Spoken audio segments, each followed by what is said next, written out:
Hello friends, आज हम आप लोगों के सामने पावर प्लांट इंजीनियरिंग का फार्मूला का कंप्लीट रिवीजन कराने वाला हूं। ये पावर प्लांट इंजीनियरिंग एक एक घंटा का ये वीडियो रहेगा।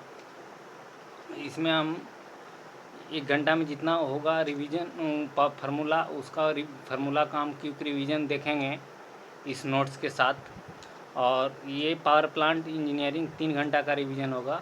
एक एक घंटा का वीडियो रहेगा, वो एक दिन का 1 घंटा का वीडियो रहेगा। तो हाँ, चलिए हम लोग पहले देखते हैं।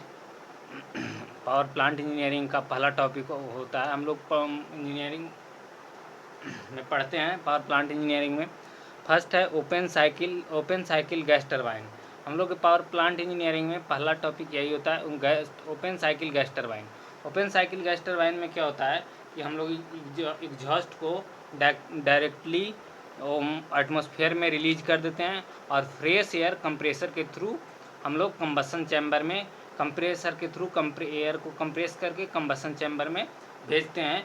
और वो टरबाइन से वर्क एक्सट्रैक्ट होने के बाद उसको हम लोग एटमॉस्फेयर में रिलीज कर देते हैं। उसी को कहते हैं हम लोग ओपन साइकिल गैस टरबाइन। तो open cycle gas turbine actual में हम लोग ओपन साइकिल गैस टरबाइन ही यूज करते हैं आज अभी, क्योंकि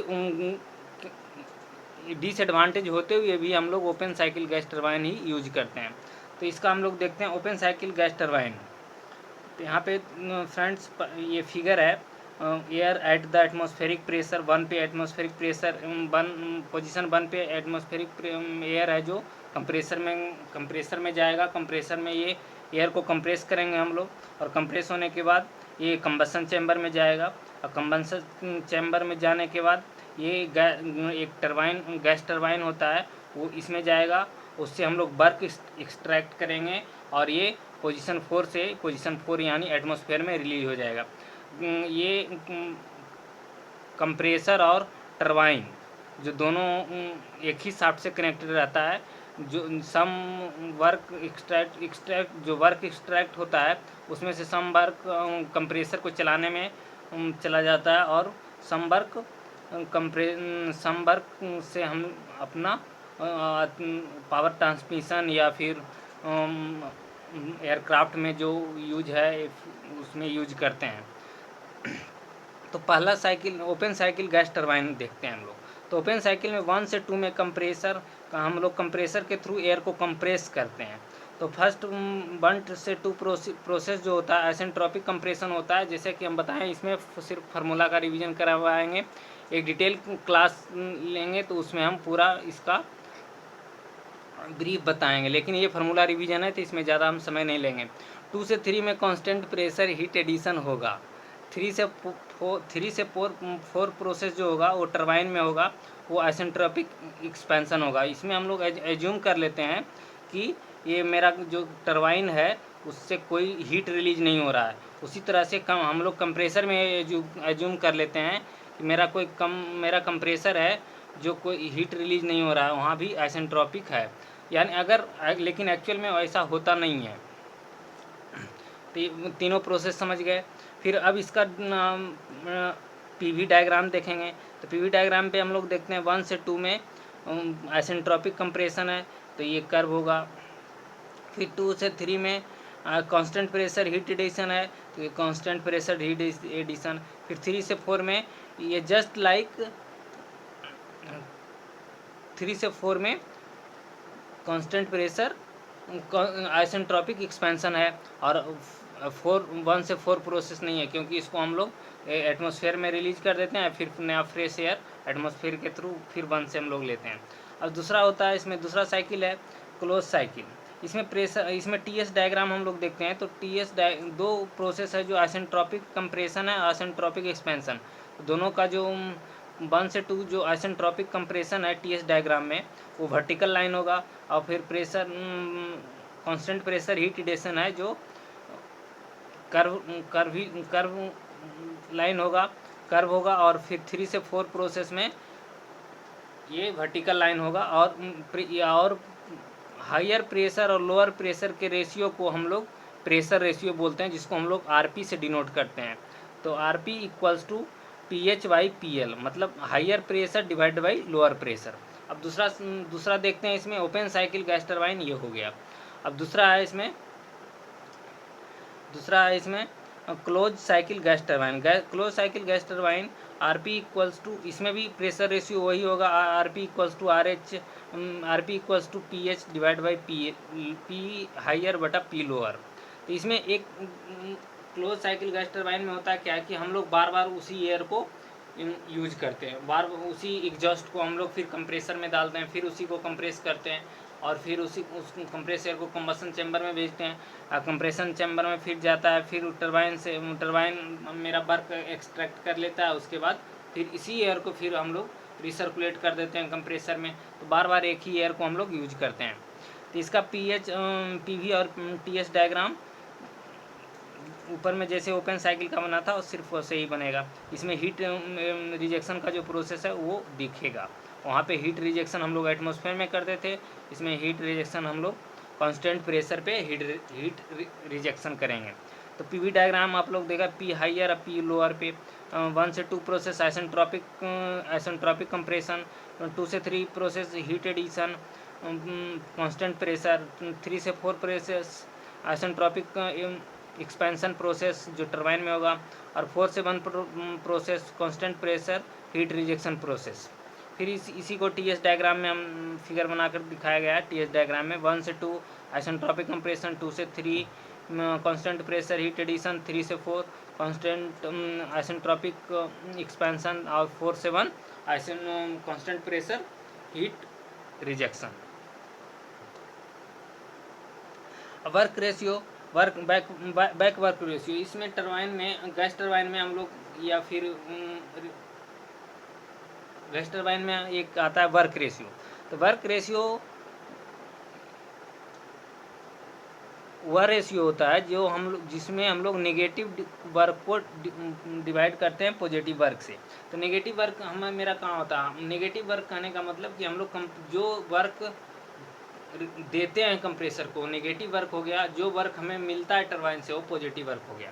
तो नेगेटिव वर्क जैसे ही गैस टरबाइन पढ़ेंगे तो नेगेटिव वर्क किस में आएगा, तो कंप्रेसर में आया। तो कंप्रेसर वर्क इसको हम लोग लिख सकते हैं compressor work divide by turbine work, तो इसी को बैक वर्क रेशियो बोलते हैं। तो गैस टरबाइन में हम लोग बैक वर्क रेशियो कंप्रेसर बटा टरबाइन करेंगे, और रैंकाइन साइकिल में यही बैक वर्क रेशियो निकालना होगा। तो हम लोग पंप वर्क बटा टरबाइन वर्क। रैंकाइन साइकिल जो फ्लूइड बेस्ड टरबाइन है इसमें हम लोग पंप को यूज करते हैं। तो पंप है जो हमारा वर्क कंज्यूमिंग डिवाइस है, इसलिए हम लोग इसको नेगेटिव वर्क मानते हैं। और टरबाइन होता है जो वर्क प्रोड्यूसिंग डिवाइस है, इसलिए हम लोग इसको पॉजिटिव वर्क मानते हैं।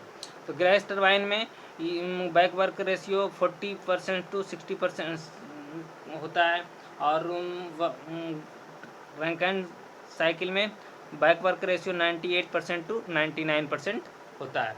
अब होता है वर्क रेशियो। तो वर्क रेशियो होता है net work divide by turbine work, net work divide by turbine work. तो नेट वर्क रैंकाइन साइकिल में होगा तो उसमें होगा turbine work minus pump work बटा टरबाइन वर्क। लेकिन वही गैस साइकिल में होगा, गैस टरबाइन में तो turbine work minus compressor work बटा टरबाइन वर्क। इसी को हम लिख सकते हैं 1 माइनस बैकवर्क रेशियो, 1 माइनस बैकवर्क रेशियो। तो इस फार्मूला पे क्वेश्चन पहले आ चुका है। अब फिर बैकवर्क रेशियो हो गया। अब ये कंडीशन है T2 into T4 equal to T1 into T3। ये मतलब टेम्परेचर का ratio over compressor, temperature ratio over compressor equals to turbine temperature ratio over compressor over turbine. तो टरबाइन के जो बीच में टेम्परेचर का रेशियो होगा वो इक्वल होगा जो कंप्रेसर के बीच में जो टेम्परेचर का रेशियो होगा। ये डेरिवेशन से आता है।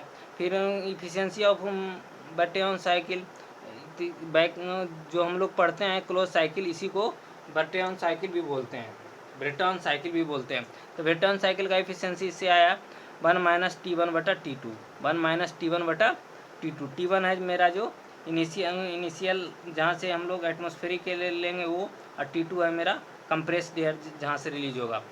इसी को हम लोग प्रेशर रेशियो के टर्म में लिखेंगे तो 1-1/RP पर power gamma -1 divide by gamma. Gamma यहाँ स्पेसिफिक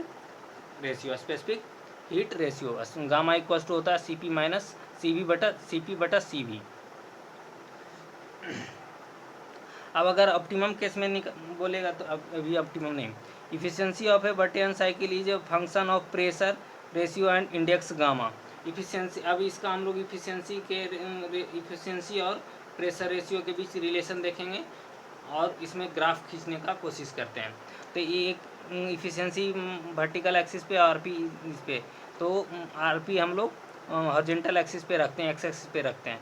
तो हम पहले देखेंगे इफिशियंसी का फार्मूला। यहाँ RP इक्वल्स टू 1 रख देते हैं, RP इक्वल्स टू 1 रख देते हैं तो मेरा इफिशियंसी और 0 हो जाता है। मतलब ये मेरा एक अलग से ये ग्राफ आ जाएगा। फिर जैसे जैसे RP को बढ़ाते जाएंगे, मेरा एफिशिएंसी बढ़ते जाएगा। ये तो एक गैस के लिए हो गया। अब हम जो एफिशिएंसी आता है बैक्टीरियन साइकिल का, उसमें बैक्टीरियन साइकिल का एफिशिएंसी दो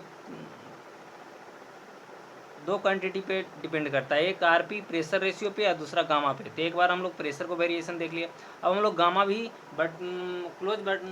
क्लोज गैस टरबाइन में मेरा एडवांटेज है कि हम लोग डिफरेंट गैस को यूज कर सकते हैं। मतलब वहाँ का गामा का वेरिएशन हो सकता है।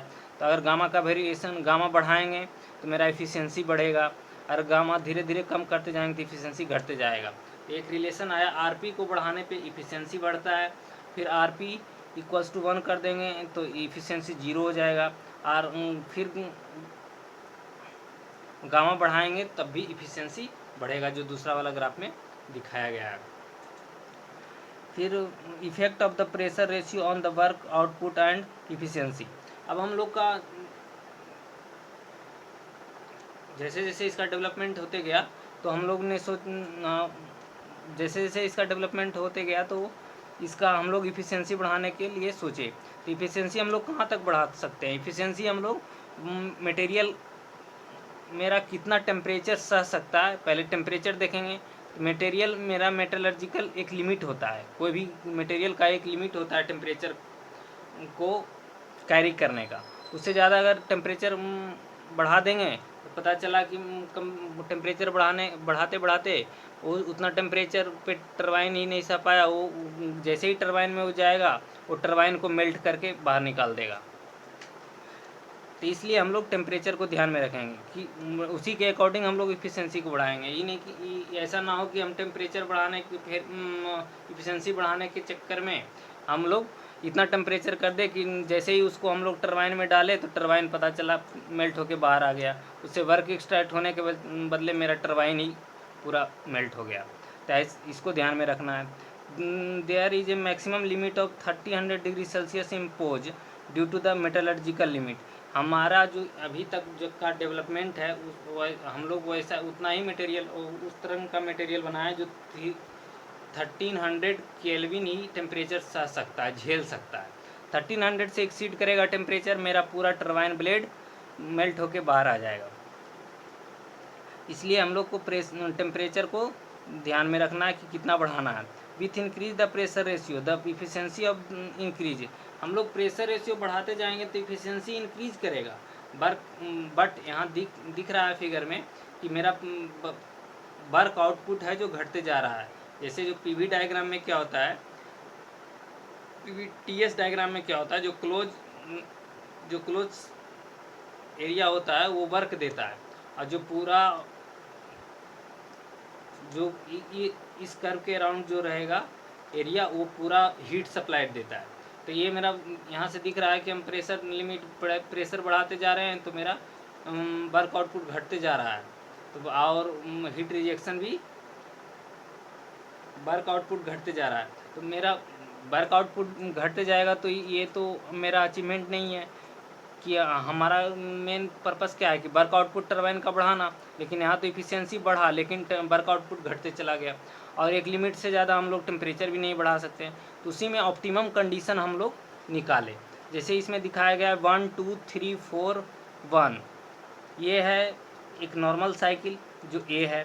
बी में है 1 1 2 डैश 3 डैश 4 डैश 1, ये एक हम लोग जो प्रेशर बढ़ाए उसका रेंज है उस कंडीशन में, ये बी साइकिल है। तो आरपी जो होगा साइकिल ए का, आरपी होगा जो प्रेशर रेशियो साइकिल ए का P2/P1 होगा, P2/P1 हो गया। आरपी होगा जो प्रेशर रेशियो होगा साइकिल बी का, जो P2 dash divide by P1 होगा।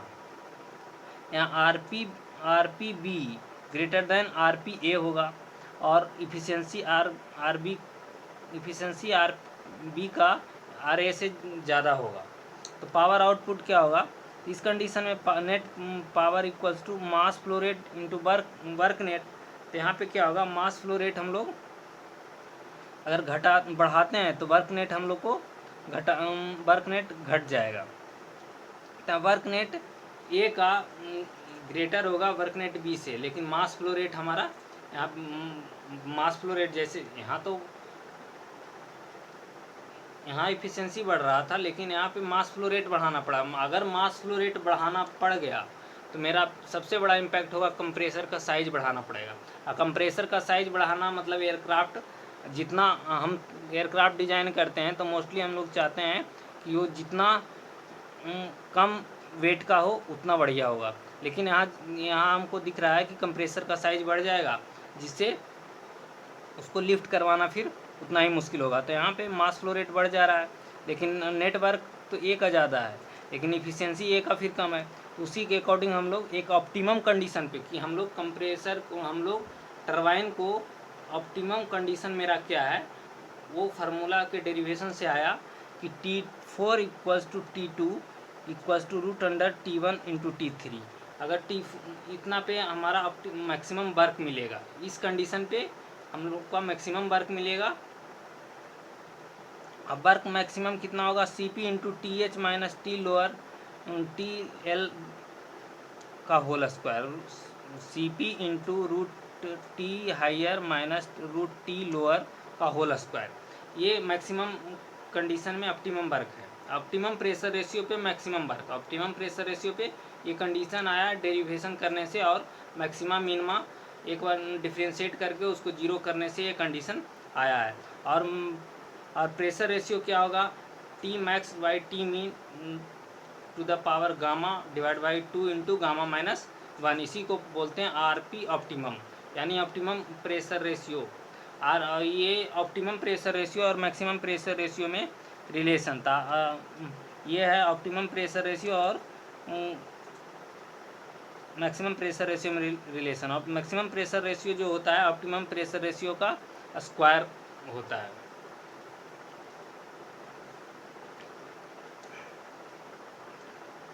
अब इसमें हम लोग फिर ग्राफ देखेंगे, वर्क रेशियो और ऑप्टिमम प्रेशर रेशियो और मैक्सिमम प्रेशर रेशियो और प्रेशर रेशियो 1 पे, तीनों कंडीशन में हम लोग वर्क देखेंगे कि टरबाइन वर्क क्या होता है।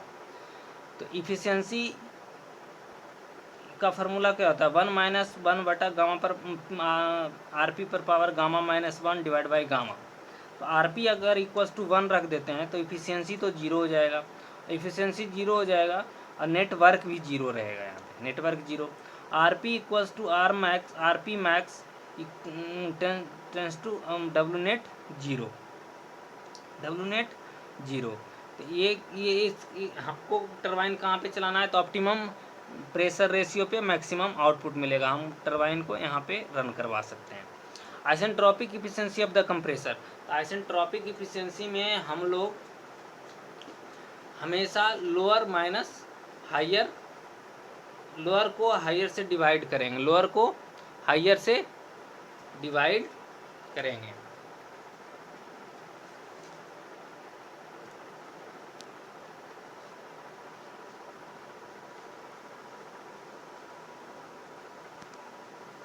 लोअर को हायर से डिवाइड करेंगे। तो हम लोग देखते हैं पहले, अगर आइसेंट्रोपिक क्वेश्चन में दिया रहेगा isentropic efficiency of compressor, isentropic efficiency of the turbine. तो आइसेंट्रोपिक मतलब क्या, जहाँ पे मेरा इंटॉर्पी इंक्रीज नहीं करता है और और लेकिन एक्चुअल प्रोसेस में कोई भी प्रोसेस ऐसा नहीं है जिसमें एंटाल्पी इंक्रीज नहीं करता, एंटाल्पी हमेशा इंक्रीज करेगा। तो उस केस में आइसेंट्रोपिक इफिशिएंसी ऑफ कंप्रेशन क्या होता है, मेरा अब यहाँ सवाल क्वेश्चन उठता है, राइज होता है कि ये प्रोसेस है जो आइसेंट्रोपिक है, मतलब आइडियाबेटिक रिवर्जिबल आइडियाबेटिक है इसका मतलब। तो रिवर्जिबल आइडियाबेटिक में तो सर इंटॉर्पी जीरो हो जाता है। इंटॉर्पी किस कंडीशन में जीरो होता है? इंटॉर्पी आइसेंट्रोपिक कंप्रेशन मतलब इंटॉर्पी वहाँ पे हीट आइडियाबेटिक है लेकिन वो रिवर्जिबल है कि इरिवर्जिबल है ये बताना मुश्किल है। तो आइसेंट्रोपिक में तो हीट अगर ट्रांसफ़र नहीं हो रहा है तो हीट ट्रांसफ़र से जो इंटॉर्पी जनरेशन हो रहा था वो जीरो हो जाएगा। लेकिन इसके साथ एक इंटॉर्पी का में आता है कि dQ/T प्लस इंटॉर्पी जनरेशन वहाँ पे होता है, क्योंकि प्रोसेस ये होता है। तो इसलिए यहाँ पे हम लोग दोनों कंडीशन में देखेंगे कि एक कंडीशन है आइसेंट्रोपिक इफिशिएंसी ऑफ कंप्रेसर और दूसरा कंडीशन है isentropic efficiency of the turbine. तो isentropic efficiency of the turbine में कंप्रेसर में हम लोग देखेंगे मेरा जो 1 से 2 प्रोसेस होना चाहिए, लेकिन एक्चुअल प्रोसेस होता है 1 से 2 डैश। तो इसमें हम लोग को हम अभी बोले आइसेंट्रोपिक जो इफिशिएंसी लिखते हैं वो मिनिमम डिवाइड बाय मैक्सिमम होता है। तो मिनिमम कहाँ से कहाँ तक है? तो T2 माइनस T1। तो isentropic efficiency of the compressor equals to T2 minus T1 divide by T2 dash minus T1 dash. अब इसको हम लोग T2 माइनस T1 या ऐसे भी लिखते हैं, अगर इंथैल्पी डायरेक्ट दिया हुआ है तो H2 माइनस H1 कर सकते हैं divide by H2 dash minus H1 कर सकते हैं। इससे होता क्या है, इससे जो मेरा एक्चुअल T2 टेम्परेचर निकालना होगा वहाँ इस isentropic efficiency of the compressor से ये निकल जाएगा। उसी तरह से अगर T4 डैश हमारा निकालना रहेगा टरबाइन में तो उसके लिए एक इफिशिएंसी दिया रहेगा। इफिशिएंसी उस टरबाइन के इफिशिएंसी को क्या बोलते हैं? तो isentropic efficiency of the turbine बोलते हैं। टरबाइन में भी सेम फंडा लगाना है कि इसमें भी मिनिमम को मैक्सिमम से डिवाइड करना है। तो T3 माइनस T4 ये मिनिमम है, T3 minus T4 dash divided by T3 minus T4 या इसी T3 minus T4 dash divide by T3 minus T4 इसी को लिख सकते हैं हम लोग। अगर इंथैल्पी डायरेक्ट दिया हुआ है तो H3 minus H4 dash divide by H3 minus H4। अब हम लोग देखते हैं regeneration in gas turbine. Regeneration हम लोग क्या करते हैं गैस टरबाइन में? रीजनरेशन में हम लोग करते क्या हैं? तो रीजनरेशन में हम लोग जो एग्जॉस्ट गैस निकल रहा था उसी गैस को हम लोग ले जाके कंबसन चैम्बर में मार देते हैं। तो जो मेरा गैस वो का हीट जो बेकार बर्बाद हो रहा था वो उस गैस को हम लोग यूटिलाइज कर लेते हैं कंबसन चैम्बर में। तो यहाँ पे होगा क्या, रीजनरेशन करने से मेरा कुछ हीट सप्लाई है जो घट जाता है। अगर हीट सप्लाई घट जा रहा है तो प्रोबेबिलिटी है मैक्सिमम प्रोबेबिलिटी है कि इफिशिएंसी उस टरबाइन का थोड़ा सा बढ़ जाएगा। तो यहाँ पे देखते हैं regeneration is a process which turbine exhaust are utilize to increase the temperature of the compressed air before entering the combustion chamber. Combustion chamber के जस्ट पहले हम लोग एग्जॉस्ट गैसेस को कंप्रेस गैसेस में हीट ट्रांसफ़र करवा लेते हैं। अब T mean temperature of heat addition और T mean temperature of heat rejection. तो मीन टेम्परेचर ऑफ हीट यहाँ पे जो कंप्रेस एयर का जो टेम्परेचर था इसके वजह से रीजनरेशन की वजह से बढ़ गया। अब तो उसको हम लोग कंबसन चैम्बर में जब ले जाएंगे तो उसमें हमको कम हीट सप्लाई करना पड़ेगा। ये सारा प्रोसेस जितना भी कंबसन चैम्बर, कंप्रेसर और टरबाइन ये सारा एक ही शाफ्ट पे डिजाइन रहता है। जैसे फिगर में हम दिखा नहीं सकते, लेकिन ये तीनों प्रोसेस एक ही शाफ्ट पे होता है और साइमल्टेनियसली होते रहता है। कंबसन होते रहेगा कंटिन्यूस, कंप्रेशन भी कंटिन्यूस होते रहेगा, टरबाइन से वर्क भी कंटिन्यूस एक्सट्रैक्ट होते रहता है। इसमें होता क्या है, इसमें देखते हैं एक विदाउट रीजनरेशन, एक विथ रीजनरेशन। तो विदाउट रीजनरेशन साइकिल हम मेरा है 1 2 3 4 1। 1 2 3 4 1, ये विदाउट रीजनरेशन साइकिल है। इसमें कंप्रेसर वर्क क्या होगा, H2 minus H1। Turbine work क्या होगा, H3 minus H4। Work net क्या होगा, turbine work minus compressor work. और हीट सप्लाई क्या होगा, H3 minus H2, H3 minus H2। लेकिन अब देखते हैं विथ रीजनरेशन में 1 2 A3 4 B1, ये विथ रीजनरेशन गैस टरबाइन है। इसमें कंप्रेसर वर्क क्या हो जाएगा, H2 माइनस H1। इसमें कंप्रेसर वर्क पे कोई इफेक्ट नहीं पड़ा रीजनरेशन का। Turbine work H3 minus H4, इस पर भी कोई इम्पैक्ट नहीं पड़ा। Net work turbine work minus work of compressor, इस पर भी कोई इम्पैक्ट नहीं पड़ा। अब हीट सप्लाई पे देखते हैं। जो हम लोग हीट सप्लाई 2 से 3 तक कर रहे थे, अब हम लोग A से 3 तक करेंगे। यानी इतना हीट सप्लाई है जो मेरा रीजनरेटर दे दिया है। जो रीजनरेटर से मेरा हीट वेस्टेज हो रहा था, उस हीट को यूटिलाइज कर लिए, और मेरा जो वेस्टेज हीट को यूटिलाइज किए तो उतना हीट हमको देना नहीं पड़ेगा। इसलिए हम लोग क्यू सप्लाई है जो घट गया है। तो क्यू सप्लाई यहाँ पे अब एक्चुअल में रीजनरेशन के केस में क्यू सप्लाई क्या हो जाएगा, H3 माइनस H8। फिर अगर क्यू सप्लाई घट गया है तो इफिशियंसी ऑब्वियस है कि इफिशियंसी बढ़ जाएगा। और हीट रिजेक्शन मेरा हो रहा था 400 डिग्री सेल्सियस पे। अब जैसे ही इसको हम लोग इसको कंबसन चैम्बर में ले जाके मारे, तो ये मेरा अब हीट जो रिलीज हो रहा है, अब 200 डिग्री सेल्सियस पे हीट रिलीज हो रहा है। तो मेरा जो हीट जो वेस्ट हो रहा था वो तो यूटिलाइज कर लिए, तो हीट मेरा कम रिलीज हुआ एटमॉस्फेयर में। हीट कम रिलीज हुआ एटमॉस्फेयर में तो मेरा हीट रिजेक्शन भी घट गया। हीट अब यहाँ पे पूछेगा कि रीजनरेशन का क्या क्या इफेक्ट होता है। तो क्यू सप्लाई, पहला है कि क्यू सप्लाई घट जाएगा, फिर हीट रिजेक्शन घट जाएगा, इफिशियंसी बढ़ जाएगा। फिर वर्क नेट पे क्या प्रभाव इम्पैक्ट पड़ेगा, तो वर्क नेट पे कोई इम्पैक्ट नहीं पड़ेगा। टरबाइन वर्क पे क्या इम्पैक्ट पड़ेगा, टरबाइन वर्क पे भी कोई इम्पैक्ट नहीं पड़ेगा। कंप्रेसर वर्क पे क्या इम्पैक्ट पड़ेगा, कंप्रेसर पे भी वर्क पे भी कोई इम्पैक्ट नहीं पड़ेगा। अब यहाँ देखते हैं, जैसे ही मेरा रीजनरेशन देखते हैं, तो रीजनरेशन में हम लोग हमारा हीट सप्लाई ही घट गया, तो हम लोग फ्यूल कम देंगे। जितना फ्यूल हमको पहले लग रहा था उससे कम फ्यूल देना पड़ेगा, क्योंकि हीट ही हमको कम देना है उसमें। तो स्पेसिफिक फ्यूल कंजम्पशन भी डिक्रीज हो जाएगा। टी मीन इफेक्टिव प्रेशर, अब जो हम लोग एग्जॉस्ट को हम लोग कंबसन चैम्बर के पहले हीट कर दे रहे थे कंप्रेस एयर को, उसमें उसका मीन टेम्परेचर इंक्रीज कर गया। और मीन टेम्परेचर इंक्रीज करने से mean temperature of heat addition increase हो गया, तो वहाँ से मेरा इफिशियंसी बढ़ गया। अब इफेक्टिवनेस ऑफ द रीजनरेटर का बात आता है।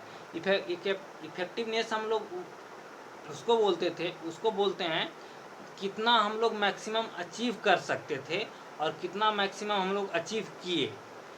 जैसे रीजनरेटर के थ्रू मेरा 400 डिग्री सेल्सियस पे यहाँ से एग्जॉस्ट निकल रहा था, तो अगर आइडियल रीजनरेटर रहता तो यहाँ 400 डिग्री से निकल रहा था, तो ये कंप्रेस एयर को 400 डिग्री पे पहुँचा देता। लेकिन इसका इफेक्टिवनेस 100% नहीं होता है, तो ये चाहेगा ये मैक्सिमम टू मैक्सिमम 20 to 25% ही ये हीट ट्रांसफ़र वहाँ कर पाता है। यहाँ देखते हैं इसका फार्मूला, रीजनरेशन का इफेक्टिवनेस का फार्मूला TA माइनस T2, ये हम लोग कहाँ TA minus T2 divide by T4 minus T2 को हम लोग T4 तक ला सकते थे, इतना हीट ट्रांसफ़र कर सकते थे। लेकिन हम लोग किए कितना, तो TA माइनस T2 इतना ही हीट हम लोग ट्रांसफ़र कर पाए। मतलब इसका इफेक्टिवनेस 100% नहीं है। तो हम तो जो इफेक्टिवनेस निकलेगा यहाँ से, तो यही होगा TA minus T2 divide by T4 minus T2। अब आइडियल रीजनरेटर में क्या होता है, आइडियल रीजनरेटर में इफेक्टिवनेस 100% हो जाता है। यानी मेरा जो एग्जॉस्ट का टेम्परेचर है वही कंप्रेस्ड एयर का जहाँ पे हीट ट्रांसफ़र करवाएं एग्जॉस्ट गैस को ले जाकर, उसका भी टेम्परेचर 400 डिग्री सेल्सियस, मान लिए 400 डिग्री सेल्सियस एग्जॉस्ट टेम्परेचर था, तो वो कंप्रेस एयर के पहले जहाँ पे कंप्रेस एयर में हीट ट्रांसफ़र हुआ है उसका भी ऑलमोस्ट 400 डिग्री पहुँच जाता है। तो हम लोग मानते हैं कि ये इस